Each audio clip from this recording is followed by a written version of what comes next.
एक घने जंगल में टोनी अपनी बेटी टुनटुनी के साथ रहती थी। एक दिन टोनी की बहन की मौत लंबी बीमारी से हो जाती है। तब टोनी अपनी बहन के घर जाती है।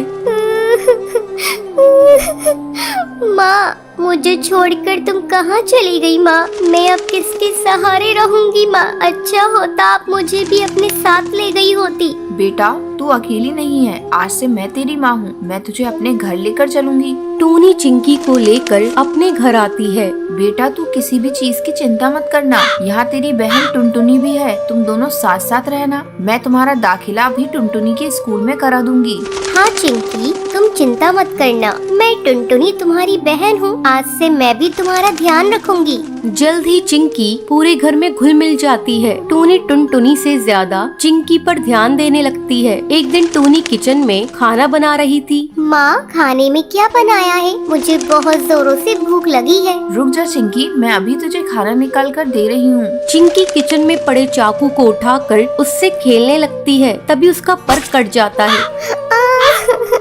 माँ, मेरा पर कट गया। चिंकी, तू भी ना बेटा चाकू लेकर क्यों खेल रही थी? रुक, मैं अभी तेरी मरहम पट्टी कर देती हूँ। थोड़ी देर बाद ये ले चिंकी, मैं तुझे अपने हाथों से खाना खिला देती हूँ। टोनी चिंकी को अपने हाथों से खाना खिलाने लगती है। तभी टुनटुनी वहाँ आती है। माँ, मुझे भी आपके हाथों से खाना खाना है। टुनटुनी, बच्ची नहीं है तू, अपने हाथ से भी खा सकती है। माँ, जब से चिंकी आई है तुमने मुझसे प्यार करना छोड़ दिया है। जाओ, मैं नहीं खाती, मुझे नहीं खाना। टुनटुनी, ये तू कैसी बातें कर रही है? चिंकी भी तो तेरी ही बहन है। तू देख नहीं रही इसके चोट लग गई है। माँ, मुझे फालतू की बातें नहीं सुननी। मैं अपने कमरे में जा रही हूँ। गुस्से में टुनटुनी अपने कमरे में चली आती है और सोचने लगती है, जब से ये चिंकी की बच्ची इस घर में आई है, माँ उसी को प्यार कर रही है। आज चिंकी की वजह से मुझे डांट खानी पड़ी है। मैं इसे नहीं छोड़ूंगी, इसे सबक सिखाकर ही रहूंगी। अगले दिन टुनटुनी, तू चिंकी को अपने साथ स्कूल ले जा। मैंने तेरा और चिंकी का टिफिन पैक कर दिया है। स्कूल में लंच होगा तो तू भी चिंकी को खिला देना। ठीक है माँ। टुनटुनी चिंकी को रेलवे ट्रैक से स्कूल ले आती है।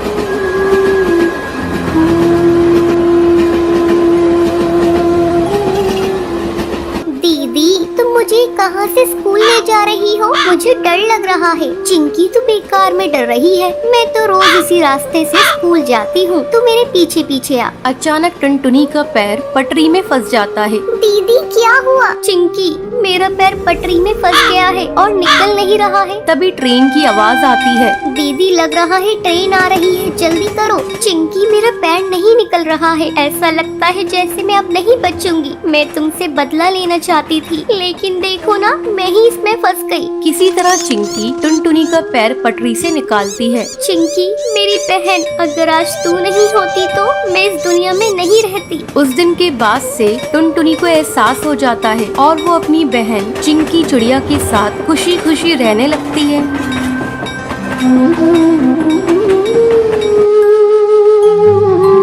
एक जंगल में ऑटो चलाने वाला बंटी कबूतर रहता था। एक बार की बात है, बंटी कबूतर रात में सवारी छोड़ने के लिए काफी दूर आ जाता है। तभी उसे रास्ते में एक चिड़िया दिखाई देती है। अरे, ये कितनी खूबसूरत चिड़िया है। अच्छा है, वापसी में एक सवारी मिल गई। पूछता हूँ उस चिड़िया को कहाँ जाना है। रुको रुको ना। हाँ चिड़िया बहन, बोलो कहाँ जाओगी तुम? जहाँ आप जाएंगे वहाँ जाऊंगी मैं। चिड़िया बहन, मैं तो अपने घर जाऊंगा। चलिए आप बैठ जाइए, मैं आपको रास्ते में छोड़ दूंगा। जरा जगह तो दीजिए, जब भी तो बैठूंगी मैं। अरे चिड़िया बहन, आप पीछे बैठिए जहाँ सवारी बैठती है। उसकी ये बातें सुनकर बंटी कबूतर को बहुत अजीब लगता है। तभी उसकी नजर उसके पैरों पर पड़ती है। उसके पैर उल्टे होते हैं, जिसे देखकर वो डर जाता है। अरे भागो, बहुत भागो रे, भागो भैया। कहाँ जाएगा तू बचकर बंटी कबूतर? आज तो तुझे छोड़ूंगी नहीं। कितने दिनों बाद मेरी प्यास बुझेगी।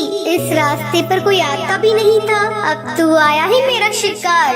तभी टूनी चिड़िया की आत्मा अपने असली रूप में आ जाती है। वो जोर जोर से हंसने लगती है। कभी वो गायब हो जाती, कभी सामने आ जाती। बंटी कबूतर डर के मारे तेजी से अपना ऑटो भगाता है। वो शीशे में देखता है आत्मा उसका पीछा नहीं कर रही है। वो जंगल के ऑटो स्टैंड पर अपना ऑटो रोकता है। वहीं उसका दोस्त कालू कौवा खड़ा होता है। क्या हुआ बंटी कबूतर, तू इतना घबराया हुआ क्यों है? बंटी कबूतर कालू कौवे को सारी बात बताता है। अरे पागल, इतना सुनहरा मौका हाथ से निकाल दिया तूने। उस चिड़िया की आत्मा का एक पंख तोड़ लेता, वो तेरी गुलाम बन जाती। अरे भाई माफ कर मुझे, मेरी जान बच गई, आज वो ही काफी है मेरे लिए। ये कहकर बंटी कबूतर वहाँ से चला जाता है। कालू कौवा अपने मन में सोचता है, ये तो डरपोक पागल है, इतना सुनहरा मौका गवा दिया। ये पूरे जंगल पे राज करता। चलो कोई नहीं, कल रात में उस जगह जाऊंगा और उस भूतिया चिड़िया का पंख तोड़कर ले आऊंगा। अगले दिन कालू कौवा अपना ऑटो लेकर उसी जंगल के रास्ते पर जाता है। वहाँ पर एक चिड़िया खड़ी होती है। रोको रोको ना, ऑटो रोको, मुझे जाना है। अरे भाई, लगता है ये वही चिड़िया की आत्मा है, इसका पंख तोड़ लूंगा। ये कहकर कालू कौवा अपना ऑटो उसके सामने रोकता है और उसके पंख तोड़ने लगता है। अरे बेवकूफ कौवे बदमाश, तेरी हिम्मत कैसे हुई? तूने मेरे पंख तोड़ने की कोशिश की। रुक, तुझे अभी बताती हूँ। टुनटुनी चिड़िया पास में पड़े डंडे से उसे बहुत मारती है। अरे बहन, मुझे माफ कर दो, मुझे लगा तुम एक चिड़िया की आत्मा हो। अरे बदतमीज, तुझे मैं कहाँ से आत्मा नजर आ रही हूँ? चल भाग यहाँ से। टुनटुनी ये कहकर वहाँ से चली जाती है, पर टूनी चिड़िया की आत्मा पेड़ के पीछे खड़े होकर ये सब देख रही होती है। अगले दिन कालू कौवा फिर से अपना ऑटो लेकर वहाँ पर आता है। भाई आज तो पहले उसके पैर देखूंगा, तभी उसके पंख तोड़ूंगा, वरना कल की तरह पिटाई हो जाएगी मेरी। अब फिर से वहाँ पर एक चिड़िया खड़ी होती है। रोको रोको ना ऑटो, मुझे जाना है। कालू कौवा उसके पैर देखता है, उसके पैर उल्टे होते हैं। जैसे ही कालू कौवा उसके पंख तोड़ने वाला होता है, तभी टूनी चिड़िया की आत्मा अपने असली रूप में आ जाती है। बहुत डरावनी आवाज़ें सुनाई देती है। कालू कौवे, आ मेरे पंख तोड़ेगा? ये ले तोड़ के दिखा।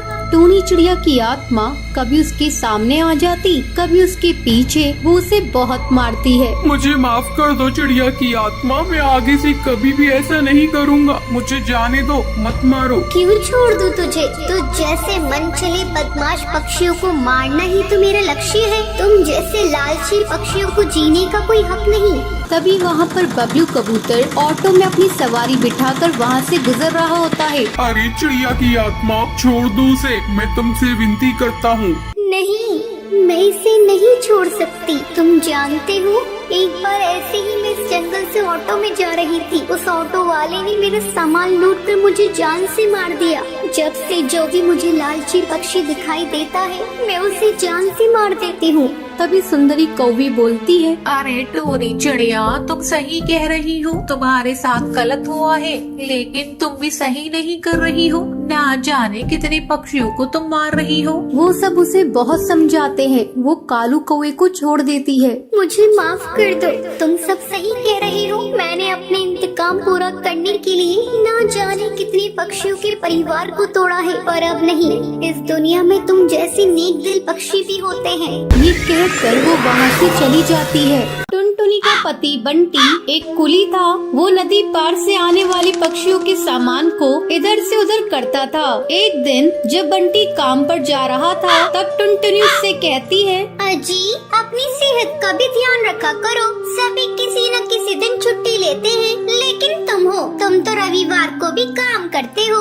अरे पगली, अगर काम नहीं करूँगा तो घर कैसे चलेगा? तू तो माँ बनने वाली है, बच्चों का खर्चा बढ़ेगा। अगर काम नहीं करूँगा तो अपने बच्चों को अच्छी जिंदगी कैसे दूंगा? आपसे तो बात करना ही बेकार है। ये लीजिए पोटली, इसमें मैंने रोटी और चावल रख दिए हैं, समय से खा लीजिएगा। नहीं टुनटुनी, आज मेरी तबीयत कुछ सही नहीं लग रही है, कुछ भी खाने का मन नहीं कर रहा है। काम से आऊँगा तो खा लूँगा। बंटी बिना खाना लिए काम पर चला जाता है। टुनटुनी को क्या पता था कि बंटी से उसकी ये मुलाकात आखिरी थी। उधर बंटी बेहोश होकर बहती नदी में गिर जाता है और वहीं डूबकर मर जाता है। टुनटुनी भागी भागी अस्पताल जाती है।